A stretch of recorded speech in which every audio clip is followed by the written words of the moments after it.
The wind came first, a low hum across the fields. Then the air thickened, the world turned gray, and the lake began to move.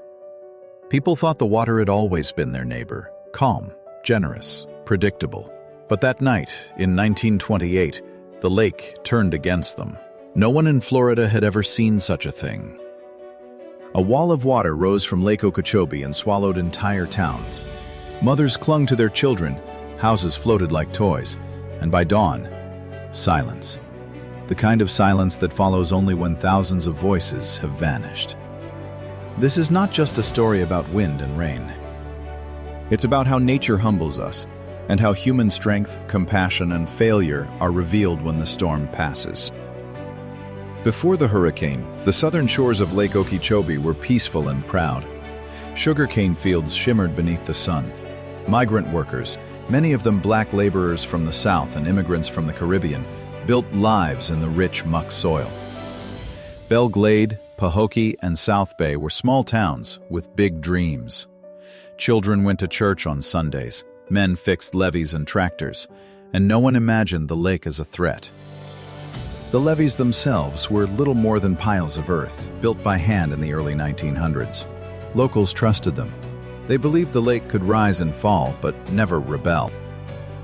2 weeks earlier, far across the Atlantic, a storm was born near the Cape Verde Islands. Meteorology was still primitive. There were no satellites, no radar, no 24-hour updates.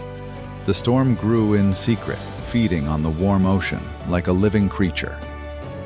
By September 11, it had torn through Guadeloupe, killing hundreds.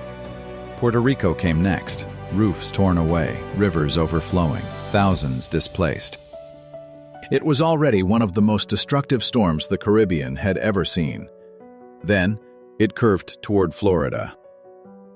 On the evening of September 16th, the hurricane made landfall near West Palm Beach. Winds screamed at 145 miles per hour. Waves tore into the coastline, flattening wooden homes, uprooting palms, shattering glass like sand. Electricity failed. Telegraph lines snapped.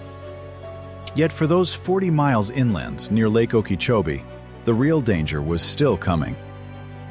Water piled against the levee like a giant hand pressing against a fragile door.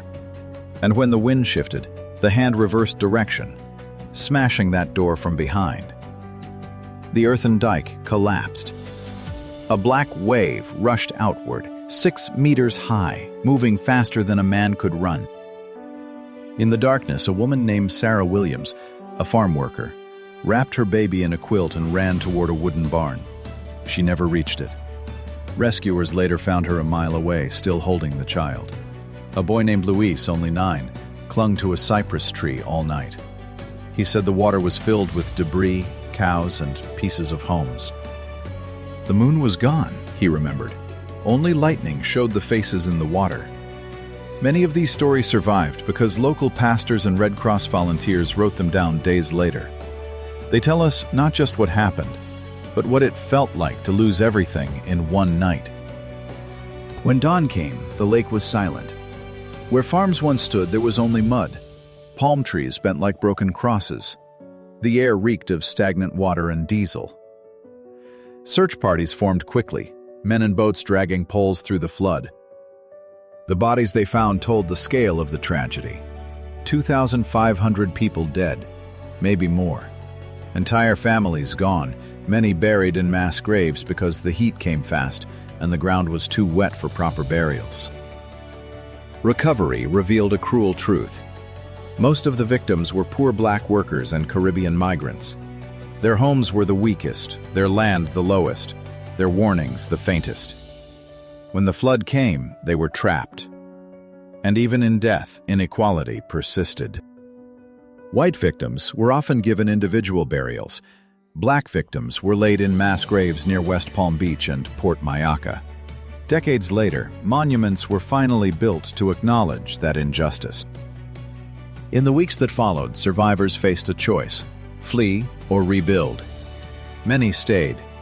They drained the fields, salvaged timber, replanted crops. The Red Cross distributed food and medicine, churches became shelters, and volunteers arrived from across the South. One diary entry read, "The smell never left for months." But neither did the kindness. Trains brought supplies, and news photographers who captured haunting images of the wreckage. Those photographs helped change policy. They reminded lawmakers that engineering had failed and demanded something better. In response, the federal government began constructing the Herbert Hoover Dike, a massive ring of levees and floodgates designed to control Lake Okeechobee. It took decades, from the 1930s through the 1960s, but it forever changed the region. The new dike symbolized resilience, the idea that humanity could learn, adapt, and protect itself. Yet even as the concrete rose, locals wondered, could any wall truly hold back nature's will? Nearly a century later, Lake Okeechobee remains both beautiful and dangerous. Hurricanes still sweep through Florida: Francis, Jean, Wilma, Irma. Each testing the strength of the dike, each reminding us of 1928. Scientists warn that rising seas and stronger storms could bring the past back again. And beyond Florida, the Okeechobee story is universal. It's the story of New Orleans and Katrina, of Houston and Harvey, of every place where people build their lives close to water, trusting levees and luck. There's a strange duality in every disaster story. Nature is neither friend nor enemy, it simply is. The lake didn't choose to kill, it followed physics, wind, gravity, and rain. But humans, we choose where to live, how to build, what to remember. And we also choose how to respond. Some people run toward danger. The rescuers, the nurses, the neighbors who risk everything for someone else. Others rebuild, study, innovate. This choice, to care instead of despair, is what keeps us human. What can we learn from a storm that struck almost a century ago? First, respect nature. The lake we see as serene can become lethal overnight. Second, preparation is compassion. Every plan, every drill, every warning saves lives. Third, remember the forgotten. The poorest, the unseen, those buried without names. Their stories remind us why prevention matters. Finally, resilience is not rebuilding what was lost, but reimagining what can survive. The night the lake rose, it swallowed homes, fields, and dreams. Yet it also revealed the depth of human courage. In the end, the Okeechobee Hurricane was not only a story of destruction, but a testament to survival. A reminder that hope, like water, finds its way through any barrier. If this story moved you, share it. Let it remind us all to listen, not just to the wind, but to history. Because storms pass, but lessons remain. Subscribe for more true stories of resilience and courage.